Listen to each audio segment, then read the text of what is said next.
Welcome back to NH Unscripted, you lucky listeners. Signs everywhere, the signs.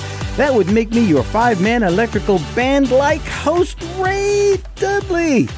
Yes, you know the drill. Turn on those lava lamps, light the incense, kick back on your water beds because we got another barn burner for you. Yes, we do. We are coming to you from the YMCA-like digs of the WKXL studios. My God, I can smell the pool chlorine all the way over here. Okay, get out your transistor radios. I got an 8 transistor because I'm one of the poor kids. The rich kids all got the 16 transistors, but hey, no envy here, you know. You'll find us on 1450 AM, 103.9 FM for the folks in Concord, 101.9 FM for the beautiful souls in Manchester. And yeah, we got a URL. Of course, it's 2024. NHTalkRadio.com is our URL. Well, I'll tell you a little bit more about what's happening out there later. Oh, I need to thank my sponsor. And before I do, let me just drop this bomb on you. Should you decide you wake up in the middle of the night and go, you know what? I think I'd like to sponsor that show. Or any show here at WKXL. Hey, dude, just contact the station. We'd be happy to have you sponsor us. We're always looking for people to sponsor us. Anyway, Lakes Region Fence up in Guilford is my current sponsor. They are tremendous sponsor. LRFence.com is their URL. Go out there. Okay, look, bucko. You know you missed it. Summertime, you blew through that. Didn't get your fence, did you? Fall time, blew through that, didn't you? And if you don't want to feel guilty sitting at the Thanksgiving Day table when everybody starts talking about why you didn't fix your fence, how about this? Go on to LRFence.com. Click the button that says free estimate. Matt will contact you. And now you got a way out. Now you'll be able to sit there proud and say, oh no, springtime. I'm on the top of the list. I'm going to get my fence repaired. Yeah, they do it all. Pickleball courts. They do that. Yes, they do pickleball. They do property line. They do commercial. LRFence.com. LakesRegionFence.com. Matt and his crew, they do tremendous work. I have literally been on their sites. Tremendous work. LRFence.com. Thank you, Matt. We appreciate it. Well, I have been looking forward to this interview since I contacted Leslie Pasternack. Good morning. Good morning. How are you? Oh, I'm just enjoying the show. It is hilarious. There's one of us. Yes, indeed. I'm loving it. I am thrilled with, I went out to your website, lemonpunchtheaterlab.com.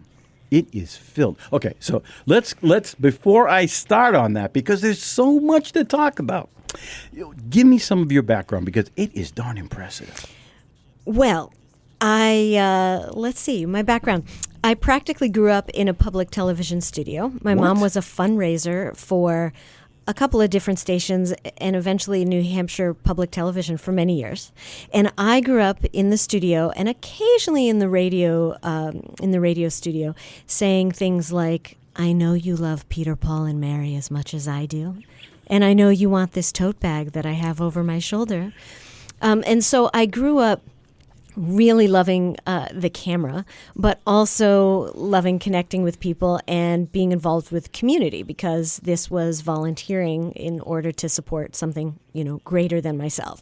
And soon that turned into a love of theater, etc. And the short of it is that I have my PhD in theater history and also ran away for a time from that to go to clown school in Northern California. I was so happy you said that. Yes, to the Del Arte International School of Physical Theater, where I studied for about 10 months. It's right there on my notes. And I fell in love with certain forms of theater that, first of all, de-emphasize, do you look a certain way? You can be any particular way, any kind of embodiment, and do these clown-like approaches. There are many different styles. Clown is sometimes a scary word that people associate with Stephen King and serial killers. Yes. But it's a shorthand for talking about all different kinds of characters that are built sort of from the body first, and that clowns kind of look at the world in a less socialized way than humans do.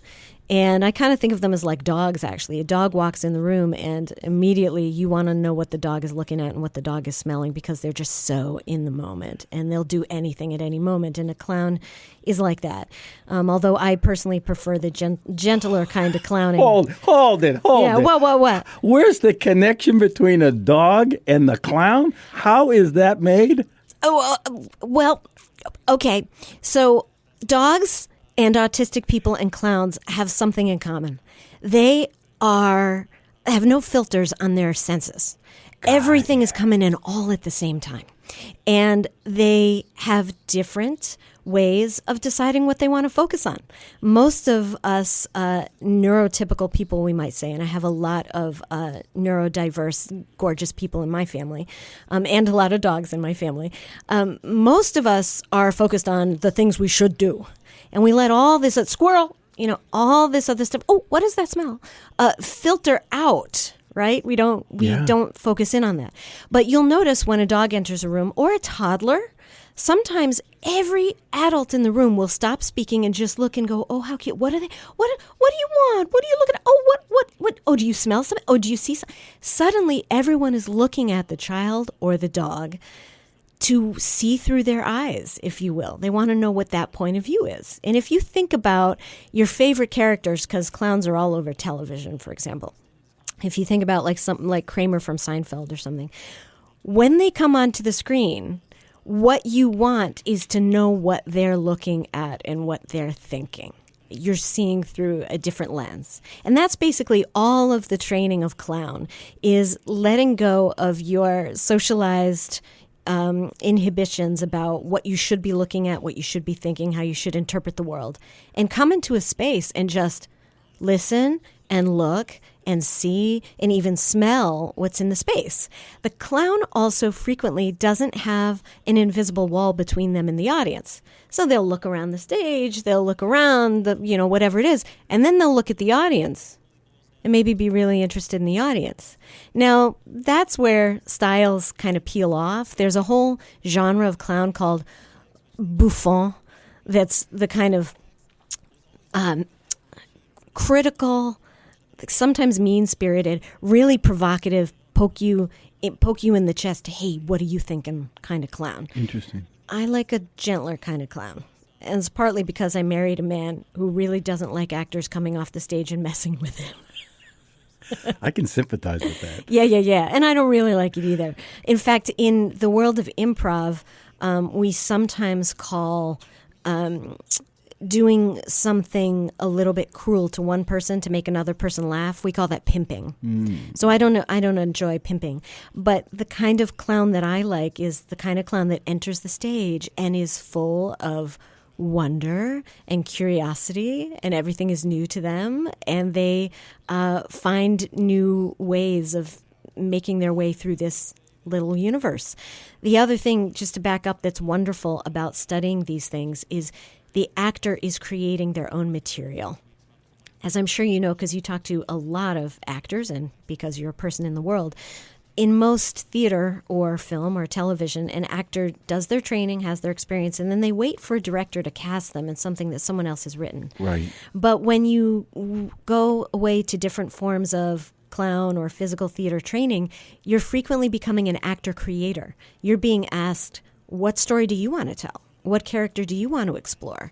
Go into that thrift shop and come out wearing something you would never wear, and then just figure out who that person is.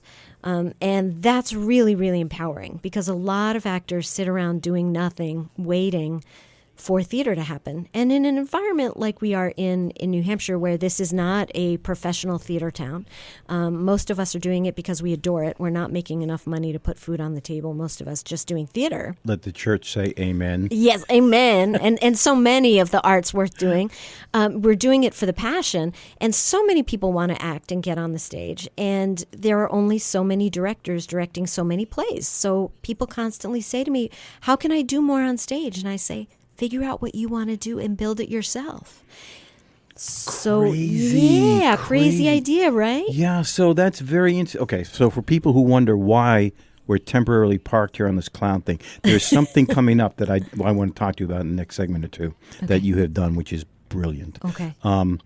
But so I don't want anybody like, why are we talking about clowns? What's about that whole thing about clowns? But I'm glad you brought it up.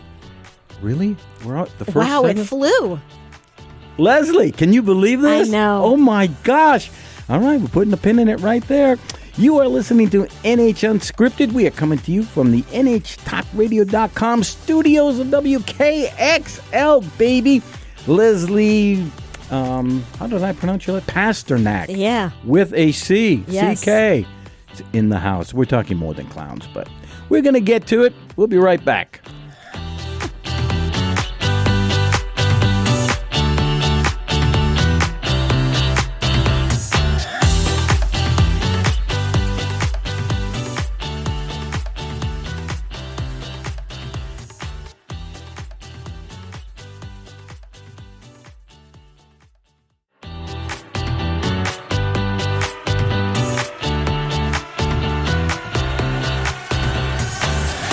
Welcome back to NH Unscripted, Leslie. I keep forgetting how to pronounce your last name. Pasternack. Thank you. The way you think of it is a grad student at when I was at Brandeis called me Pass the Snacks.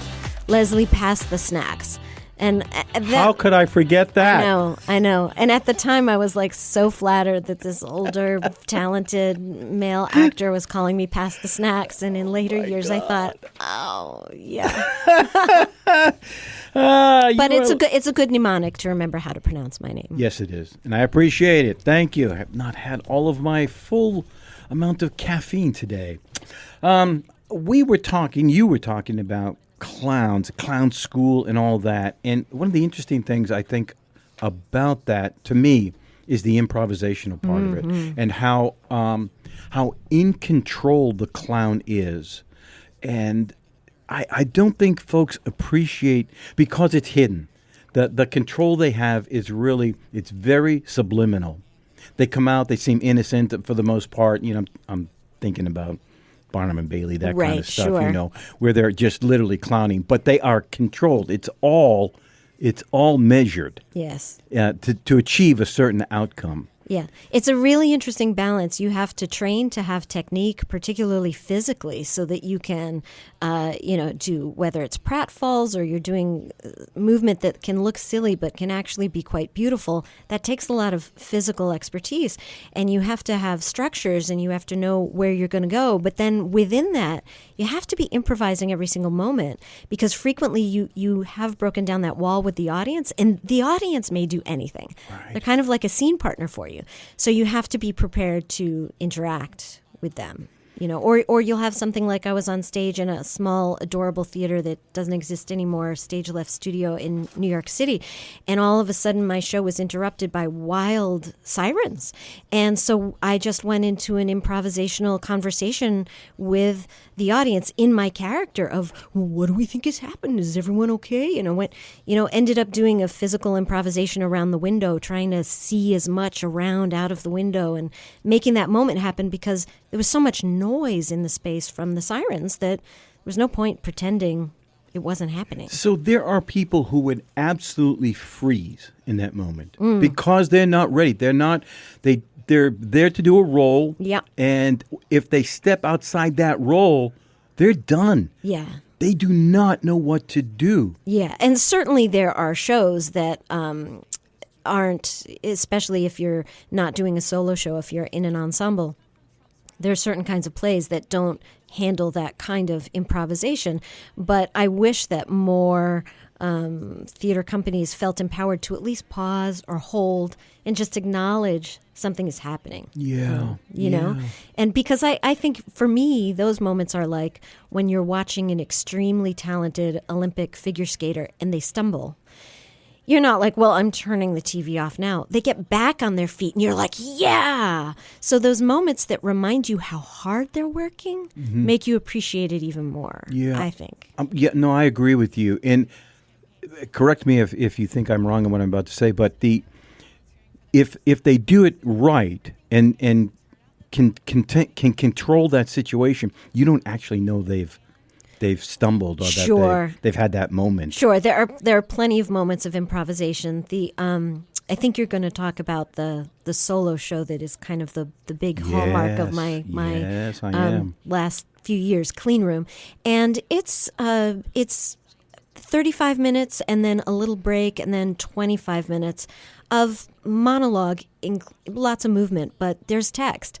And the times that I was on stage, and I wrote it myself, and there were times where I was going, my mouth is telling the story and my mind is going, oh, this is an interesting order in which to tell this story. I seem to have forgotten an entire paragraph, and that's important information. When will I insert it? Oh, I know, I'll put it over here. All the time you're talking, that's the crazy thing. Yeah. Yes. And then coming off stage afterwards and usually going, that happened because that was a better way to tell the story. I need to revise it. I need to reorder that. Oh, really? Yeah. So, there's definitely moments, or of course, the moment in most actors' life where they go, oh, my goodness, my Aunt Martha or my ex-boyfriend or my nemesis is in the third row, and you just have to keep going. That improvisational work is important for every single actor, even if they're doing what you think of as a regular play. They're improvising every moment. As you know, and I think I heard you discussing in a recent conversation with Gary Locke, it's a different show every performance. Everyone. And that's what you want. You want your actors to be living the story as if for the first time. And the lines are fixed and the choreography is known, but really the way you inhabit it is fresh every time. Yeah, that's what I do love about live theater. It's constantly in movement, constantly in motion. Yeah. You may think you're seeing the same show, but you're not. Yeah. There's something in there different. It could be just somebody slept differently, and so now they say something differently, they move differently. It may even be just so small, so minute that people don't catch it, but you do. Yep. And you just keep rolling with it. I love that. Yeah. My goodness. Before we get too deep into Clean Room, and I do want to talk about, can you give us your URLs and all of that? Sure. So I have, since 2019, I've had my own acting studio, Lemon Punch Theater Lab, and it was located in Amesbury, Mass, because I was doing a lot of work with folks in Newburyport. But in this last year, I moved it into a beautiful, airy space that's actually above my garage in Durham. And so lemonpunchtheaterlab.com is where you can find me. And you can I also have a website that's lesliepasternack.com, and they link to each other. Yeah, nice. And you have classes and stuff coming up, is that correct? Yeah, I have a scene study class for people of all ages. I have some beginners and some advanced actors in that class, and that is starting, it's Thursday nights just for 4 weeks. It's starting October 14th. And that may be a little bit soon for some people to suddenly join a class, but I will have more coming up, so you can get on my mailing list. I also do a lot of individual coaching, particularly with folks who are either polishing up skills or new to it, or, for instance, like high school students preparing for college who want to brush up audition material, or people who are in shows, established actors who are in shows. Oftentimes, directors don't have the time in a rehearsal schedule to polish details with an actor. Exactly. And it's, it's something that many actors do to have an acting coach. I have a couple of clients that every show they'll come once or twice to work on particularly interesting transitions for their character, something like that. Really? Yeah. So I do a lot of that work. And I also consult with playwrights and screenwriters and do work with them, helping them get their rough draft or rough idea into really polished structure. So, are you getting a lot of people who reach out to you for help? Well, it's interesting, especially, I opened my studio and really put my shingle out 9 months before the pandemic. Oh, at good which timing, point, well, it was interesting. Wasn't that an interesting time? Interesting. I immediately on a dime flipped to Zoom like so many people did.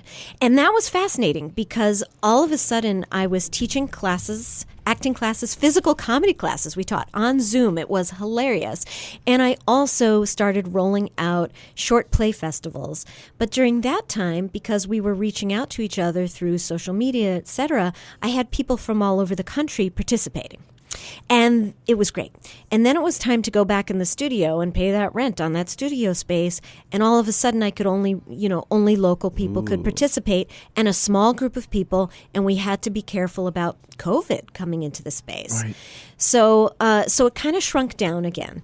And so it goes in waves. I have a core group of people, and I'm hoping that now that I've moved and getting the chance to talk to you and other folks, that it will start to build up. But it's just when I think, oh, this really isn't happening, I'm not hitting, someone else will pop up and say, hey, Leslie, I heard you can help me. So yeah, I just actually on Saturday night was at a party and got a new writing client. So we're going to write a screenplay So together. word of mouth is the word right of now? mouth seems to really be the thing. Yeah. I mean, boy, so many roads to go down here. I want to make sure that I don't deviate away from Clean Room because I really want to talk to you about that. But your background is fascinating. How did you find this love for I don't want to say the clown thing, but yet that you were pulled away, you said, from, your PhD. Yeah. And you end up in this world of, I mean, it's called clown, but right, a physical it theater. seems derogatory to say it that way. But I know. There isn't honestly, one time I was teaching a clown workshop and no one was picking it up. And so I changed it to Thinking Like a Dog, and it filled. So, just whatever word people want to use for it is between fine. The clowns and dogs. Yeah, but I had done, I was an English major, but I was in every play I could get into when I was in undergrad. I knew I loved it. Here's the music. We'll save the background for the next one. Block 2 down. I know. Leslie Pasternack is in the house. I'm in the house. It's just flying by. My goodness. You are listening to NH Unscripted. We are coming to you from the Taj Mahal-like digs of the WKXL studios. My God, it's cavernous in here. 1450 AM, 103.9 FM in Concord, 101.9 FM for the beautiful souls in Manchester. We got a lot of digging here to do. We barely started and we're down 2 blocks already. Leslie and I'll be right back.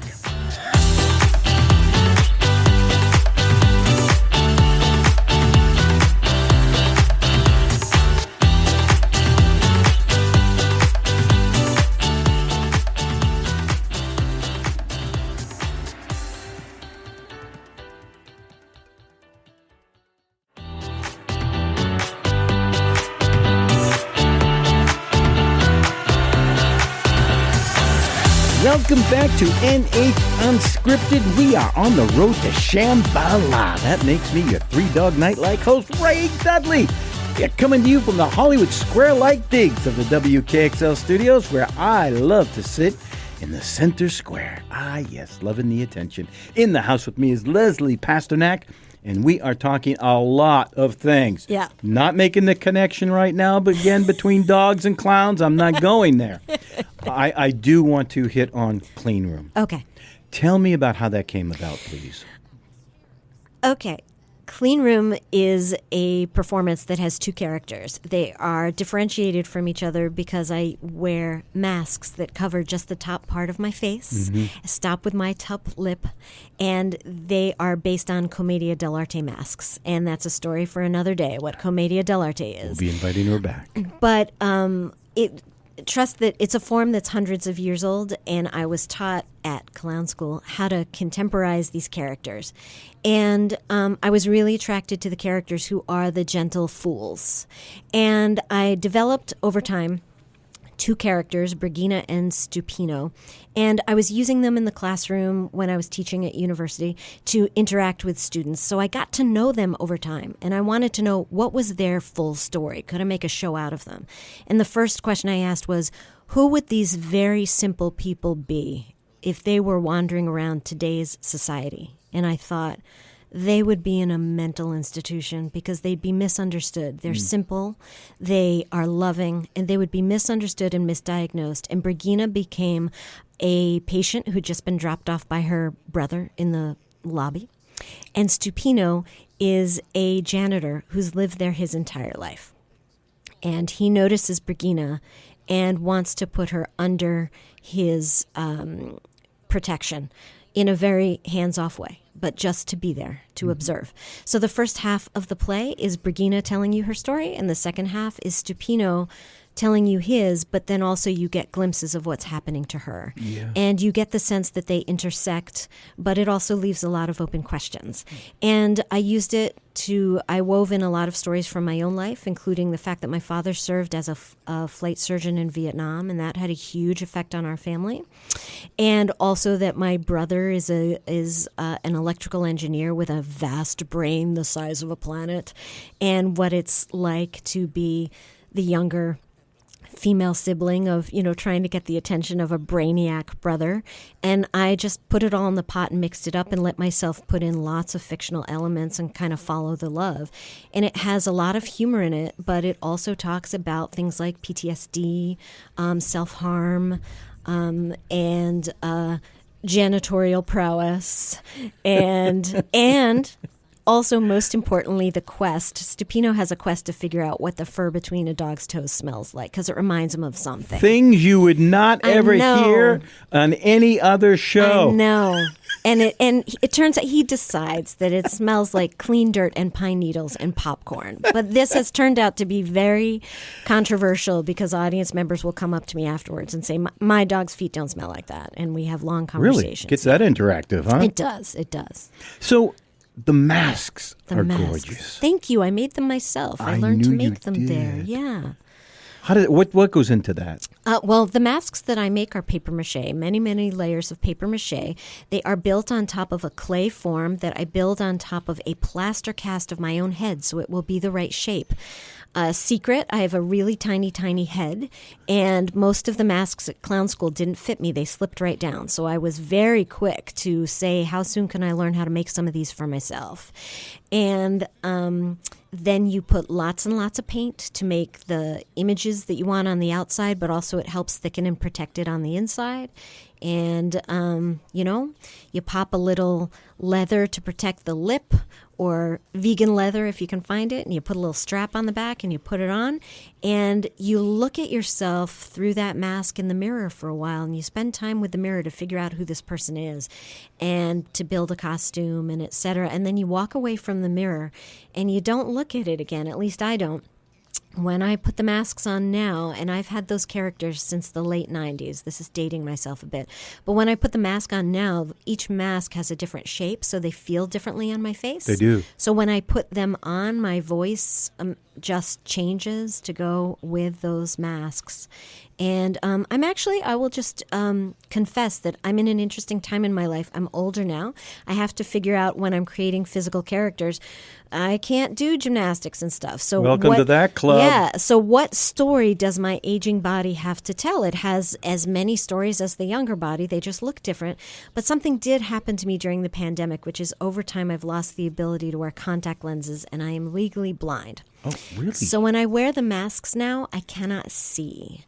So one of my goals in the coming years is to work with a colleague to develop another story with these masks, because it's time, but to figure out how I can perform them and feel connected and safe while being unable to see on stage. You literally can't see? Yeah, I can see blurrily. I mean, the masks don't block your vision pretty much. They're very No, they don't, but I wear contact lenses usually under the masks, and I can't wear them anymore because my corneas can't take it anymore. So I'm wearing glasses right now, and you can see they're like Coke bottles. Well, I didn't so want to when I say don't that. have them on, everything just looks like shapes. There was a day I would have been cruel and said that. But No. I said it myself. As a child, I looked like Woody Allen, okay? So I've had these glasses since I was 8 years old.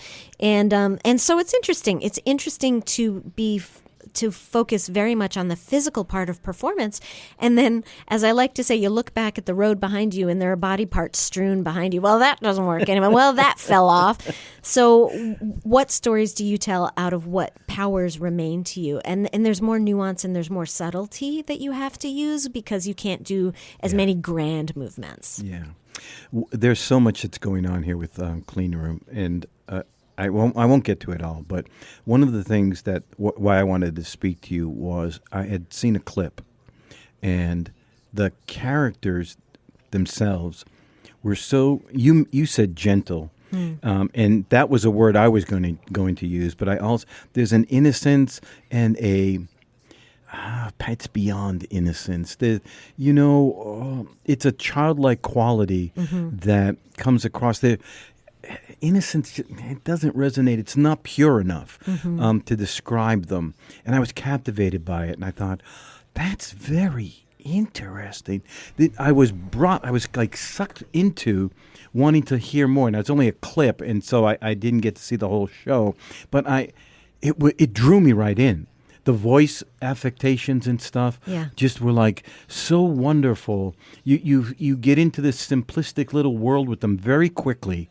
Very quickly, you're drawn in, almost magnetically. When you first see it and hear it, you're drawn to it. Like you said about clowns early on, you're drawn to it. Right there's this instant resonance with them, and it was beautiful. And I was really taken with it. And the fact that you said you wrote it and you perform it, of course, my hat is off to anybody, and I mean anybody who does a one-person show. Yeah. Because I know what it's like to live out there, and we discussed a little bit earlier on, but there's a lot more to a one-person show than just memorizing lines. But my hat is off to anybody. And so I thought, okay, we need to talk about all of this, the whole picture here of this. It's beautiful. It's beautiful. Thank you. I mean, you're welcome. It really sits apart. So I know the pitfalls of being on stage by yourself and how your mind can kind of wander once you've done it enough times, and all of a sudden now you're looking at a bow tie that someone's wearing and you forget kind of where you are in the monologue and all of that. But there's also no safety net. Right. It's you. Yeah. And should something go wrong, it's you. You can't stop. You can't say, wait a minute. You can't say, we got to back up. Yeah. It's you. Yeah. And the show must go on. Well, the good thing about being the playwright, of having written your own material, is that when something goes wrong, you go, oh, I guess I'm playwriting right now, and you go back into writing mode. I imagine it must be, well, I know it's harder if you're performing a monologue that someone else has written, and you're going, oh, gee, you don't want to change a single word. But sometimes, when I'm in shows with ensembles, sometimes we come off stage and go, well, we did a lot of playwriting tonight. Yes, that's true. We did not deliver it the way it was written. And your goal is always to get as close as possible to every syllable the way the playwright wrote it. But sometimes part of the heroism of making it through the show and giving a great performance for the audience is you got to revise to get yourself out of a hole. And I find it a little more stressful now, after many years of doing solo work, to do an ensemble piece because other people are depending on me to say it exactly the way it was written. Oh, good point. Hang on. Hang on. Three Here blocks we go. down. I My know. gosh, we only got one left. There's so much on my plate. You are listening to NH Unscripted. Yes, you are. It's almost like a song. Yeah, that makes me your Ronnie Millsap-like host, Ray Dudley.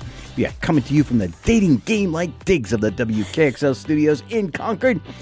NHTalkRadio.com is our URL. Leslie Pasternack is in the house talking a lot. This is the meat and bones of acting. We'll be right back.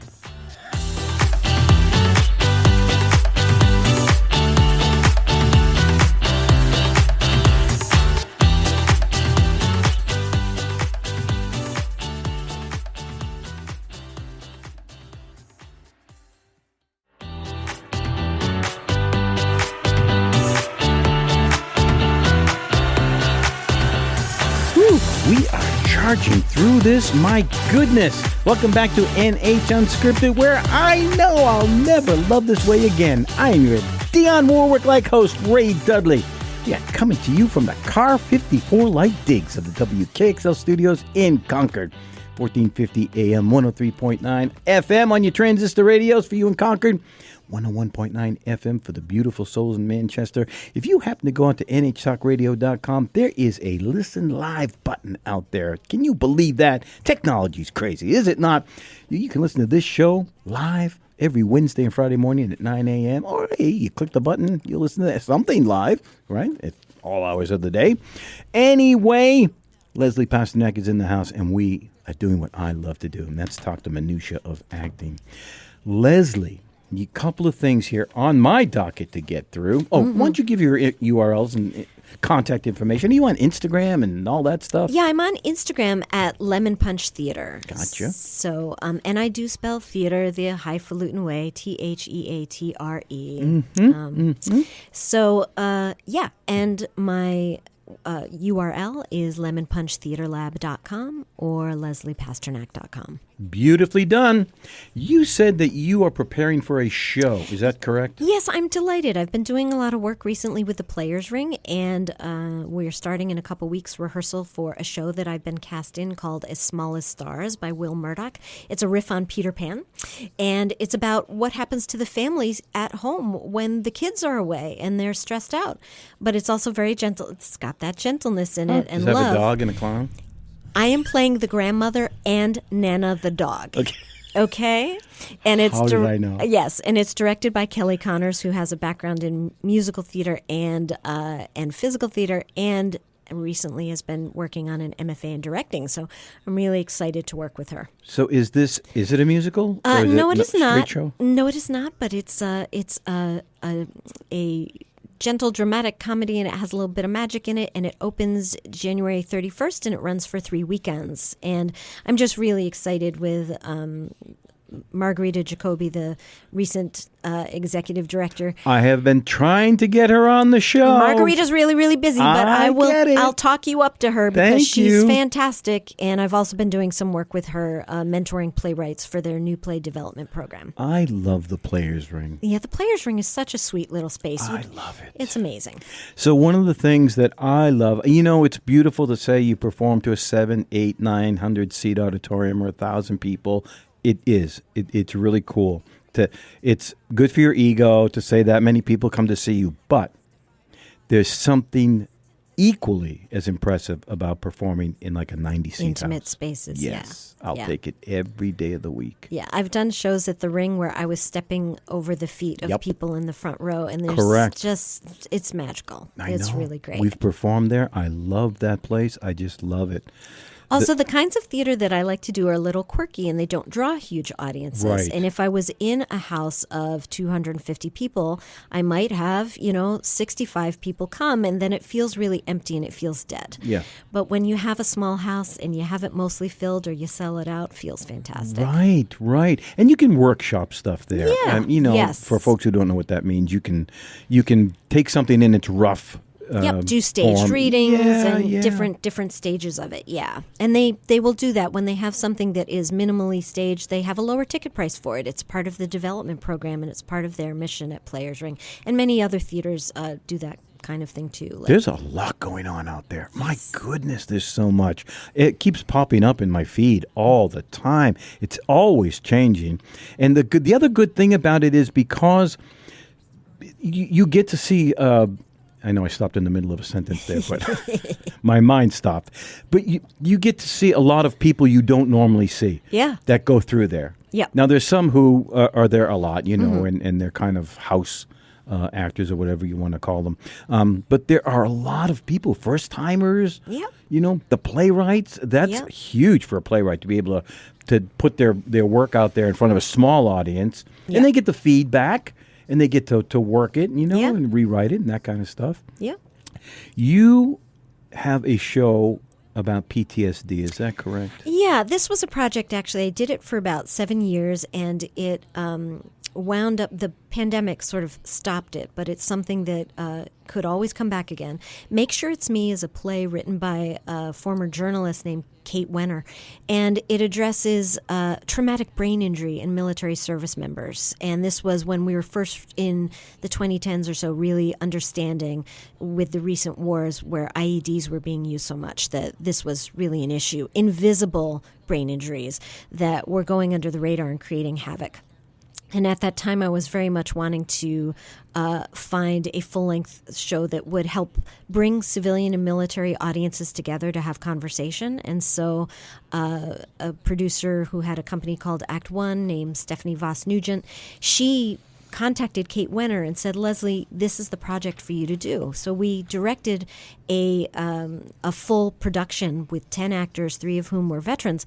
But then we realized we wanted to do more with it, and I worked with the writer, Kate Wenner, to create a traveling show of about 30 minutes that I could actually take into VA medical centers and vet centers and actually have people with PTSD and TBI be my readers. And then we would have panelists who were medical professionals or folks who've had experience with this. And it became where the performance was a kickoff to the conversation. And I cannot imagine how emotional that was. it was so emotional. And in fact, at the Manchester Vet Center, was a wonderful space there, and I did it, I think, 3 years running. And the second year I did it, a woman came and said, I recognized her right away. She said, I came last year, and I realized because of your production that I had PTSD and TBI because my husband beat me. I went and I got screened, and now I'm getting help.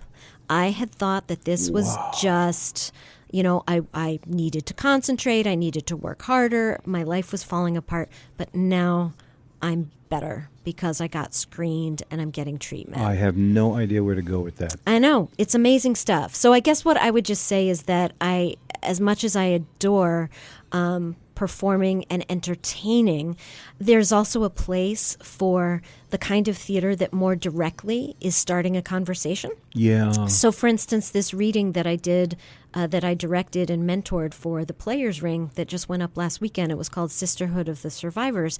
It's a piece about sex trafficking in Romania, for a light topic. No and kidding. So Sheesh. we developed it over a period of almost 6 months and had a wonderful staged reading. But the future of that play will be similar to Make Sure It's Me, the veterans project I did, because the playwright, Bianca Rencianu, whenever she takes this play out, she won't just present the play. She will have a talk back afterwards because the audience will need that. And she will be using that wherever the play is. She will want to have folks from agencies, who are providing shelter, providing help, or survivors on the panel so that the audience can ask questions if they need to or want to. My gosh. So there's just a great place for that, in addition to the entertainment and the gentleness that we want to have from theater. Oh my goodness.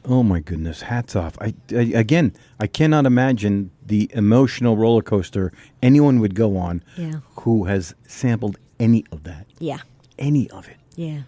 What is the future of Clean Room? Are you done with it? Well, it's interesting. Clean Room, the first half of it is really, really dated. It reads so 2009. I know the author. Oh, yeah. We could have that. We could have that conversation. So I have one approach would be to just revise and update. But the other thing I'm just thinking is of bringing the characters back and creating new material for them to see where they are now. And like many artists, I am having difficulty conceiving exactly what stories we will want to tell after the upcoming political and social events that create change. Yeah. So I'm just interested to see what 2025 brings and right into that space. I've been thinking about bringing Clean Room back. The last time I performed it was in 2018, and I did it as a benefit for Haven, the actual domestic and sexual violence support agency that's based in Portsmouth. And that was wonderful, but it's been quite a while since I did. So I need to address the performative challenges for me, as I was mentioning earlier, but also see if there's something new that those characters want to say. Are you, as the author, writer, owner, are you comfortable? Is it in the public domain? Are you comfortable releasing it? No, I haven't yet. It's something that I've thought about, putting the monologues out there so that other actors or actresses could, pick up the mantle. But for now, because I just still, the characters, the masks, the text, they're all so much of me. I'm going to hang on to it for a little while longer. No kidding. There we go. That's a good note to end on. Leslie, can you believe that? My gosh. Well, That's another one in the hopper. You are listening to, or were listening to NH Unscripted. Yeah. And these boots are made for walking, baby. I am your Nancy Sinatra-like host. We are coming to you from the Green Acres-like digs of the WKXL studios in Concord, 1450 AM, 103.9 FM. And in Manchester, it's 101.9 FM for the beautiful souls. NHTalkRadio.com is our URL. Leslie Pasternack is in the house. Please give us your info one more time. LemonPunchTheaterLab.com. She does it like a pro. All right, that's it for today. Thank you, Leslie. Thank you.